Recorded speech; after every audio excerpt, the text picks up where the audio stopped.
విజయాన్ని సూచిస్తూ ఉంది. శ్రమలలో జయాన్ని ఇస్తుంది సిలువ. అందుకనే క్రీస్తు శరీరమందు శ్రమపడి, శరీర విషయంలో శ్రమపడను గనుక మీరు అట్టి మనసును ఆయుధముగా ధరించుకొనుడి.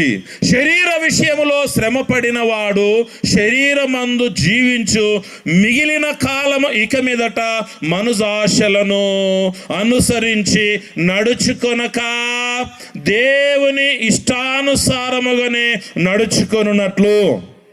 ఎలా నడుచుకుంటే మనం జయించేటువంటి వారంగా ఉంటామంటే దేవుని యొక్క ఇష్టాన్ని అనుసరించాలి.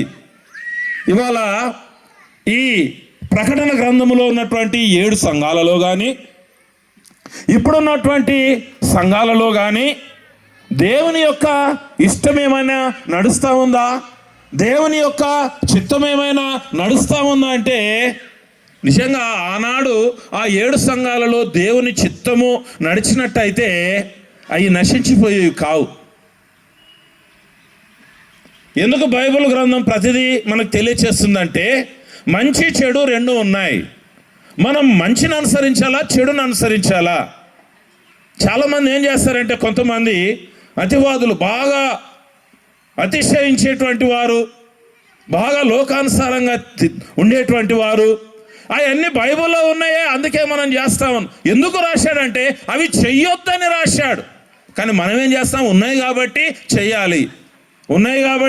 చెయ్యాలి అంటే దేవుని వాక్యానికి, దేవుని మాటకి వ్యతిరేకంగా మనం జీవించేటువంటి వారముగా ఉంటే జయించేటువంటి వారముగా ఉండము.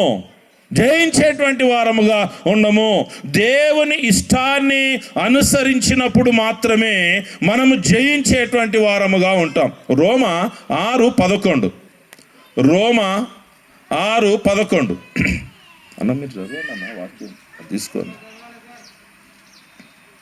6:11 రోమా 6వ అధ్యాయము 11వ వచనము. అటువలే మీరును పాప విషయమై మృతులుగాను దేవుని విషయమై క్రీస్తు యేసునందు సజీవులుగాను మిమ్మును మీరే ఎంచుకొనుడి.